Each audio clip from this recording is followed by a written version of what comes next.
আমার নবী নামাজের পরে আল্লাহর কাছে দোয়া করেছেন, আল্লাহ আমাকে বখিল বানায়েন না, আমার উম্মতদের মধ্যে বখিলতা দান করো না। আল্লাহ আমার উম্মতদেরকে উদার মন দান করো। আমার উম্মত যেন বেশি বেশি করে দান সদকা করে নিতে পারে, আমার উম্মত যেন বেশি বেশি করে আল্লাহর রাহে সদকা করে দিতে পারে, আমার উম্মত যেন বেশি বেশি করে ইসলামের জন্য খেদমত করে নিতে পারে, মসজিদ মাদ্রাসা ইতিম মিসকিনদেরকে মহব্বত করে ভালোবেসে বেশি বেশি করে সদকা করে দিতে পারে। আল্লাহ আমার উম্মতকে তুমি বখিল বানায়ো না। আল্লাহ নবী আল্লাহর কাছে দোয়া করলেন, আল্লাহ আল্লাহ মিন আরজালিল উমর, মাওলা বার্ধক্যজনিত বয়সে আমাকে বিছানায় রেখে আমাকে কষ্ট দিয়েন না। দিনের নবী মুস্তাফা দেখে বলে, আমার উম্মত আল্লাহর কাছে দোয়া করো, আল্লাহ যদি তোমাকে হায়াত বৃদ্ধি করে দেন। একদিন দেখা যাচ্ছে আমাদের বংশের অনেক মুরব্বী বয়স পেয়েছেন 120 বছর, 100 পার হয়ে গেছে, 20, 30, 40 প্রায় 150 বছরের মাথায় চলে গেছে। আচ্ছা বলেন, এইরকম কিছু কিছু মানুষ আছে কিনা? নাই। বার্ধক্যজনিত বয়সে বিছানার মধ্যে পিঠ লেগে যায়। আদরের সন্তান হাজার হাজার টাকা বিনিময়ে, টাকার বিনিময়ে এত সুন্দর একটা বেড হসপিটাল থেকে নিয়ে আসছে বাবার শান্তির জন্য, মায়ের শান্তির জন্য। তারপরও দেখা যায় বিছানায় শরীর লেগে যেন গোস্ত যেন ক্ষয় হয়ে যায়, হাড় হাড্ডি যেন আল্লাহর জমিন যেন খেয়ে ফেলে। বান্দা দুটো হাত তুলে আল্লাহর কাছে দোয়া করে, আল্লাহ আর হায়াত চাই না, আর হায়াত চাই না রে আল্লাহ, দুনিয়া থেকে আমাকে বিদায় করে নেন, ঈমানের সাথে আমাকে মওত দান করেন। জোরে কোন সুবহানাল্লাহ। আমার নবী জানতেন, উম্মত তোমার দীর্ঘ হায়াতের কারণে একদিন তোমার শক্তি শরীরে থাকবে না, হাতে লাঠি আশা উঠে যাবে, তোমার শরীর দুর্বল হয়ে যাবে, হাঁটতে পারবে না, চলতে পারবে না। আচ্ছা বলেন, এই দিন আমাদের আসতে পারে কি পারে না? সেই দিনের জন্য আল্লাহর কাছে দোয়া করতে হয়, আল্লাহ আমাকে বিছানায় ফেলে কষ্ট দিয়েন না। আমার নবীজি সাহাবীদেরকে শিক্ষা দিয়েছেন, সাহাবায়ে কারাম নামাজের পরে সন্তানদেরকে আমার নবীজির শিখানো দোয়াটা শিক্ষা দিয়েছেন, সন্তানেরা তোমরা বেশি বেশি করে আল্লাহর কাছে দোয়া করো, আল্লাহ আমাকে সুস্থ অবস্থায় আমাকে খাতেমা বিল খায়ের আমার ভাগ্যে নসিব করিও।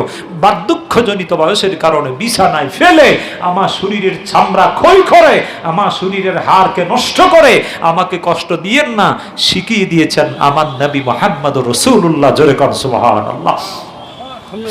দিনের নবী মুস্তাফা রাহমাতুল লিল আলামিন আল্লাহর নবী উম্মতদেরকে শিখিয়ে দিয়েছেন, আমার উম্মতারা নামাজের পরে হাত তুলে মুনাজাত দাও, আল্লাহ 100, 150, 200 বছর হায়াত দিয়া বিছানায় আমার শরীরের চামড়া নষ্ট করে দিয়েন না, আমার শরীরের হাড়কে নষ্ট করে দিয়েন না। মাবুদ গো, এইরকম হায়াত আমি চাই না রে আল্লাহ, বার্ধক্য বয়সে আমাকে কষ্ট দিয়েন না।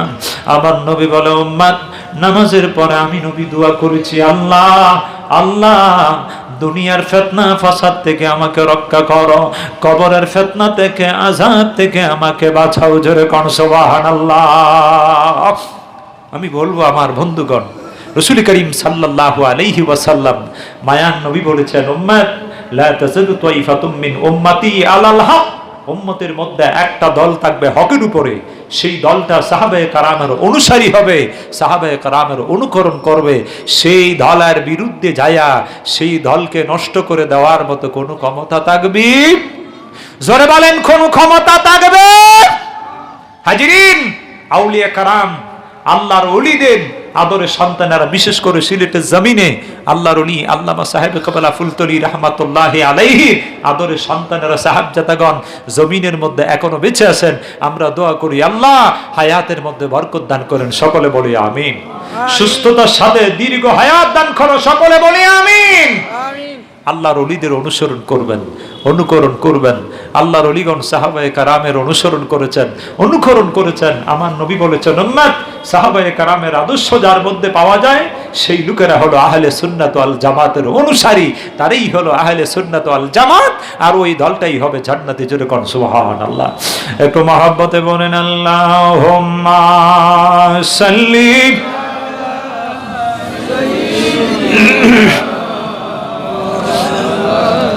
মুহাম্মাদ ওয়া আলা আলি সাইয়্যিদিনা।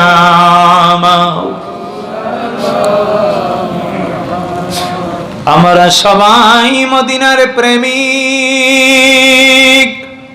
মনে খাথই বেতা বেদনা, তাকে তো যদি দুইটি পাখা উড়িয়া যাইতাম মদিনায়। আল্লাহুম্মা সাল্লি মারহাবা মোহাব্বতে সাইয়্যিদিনা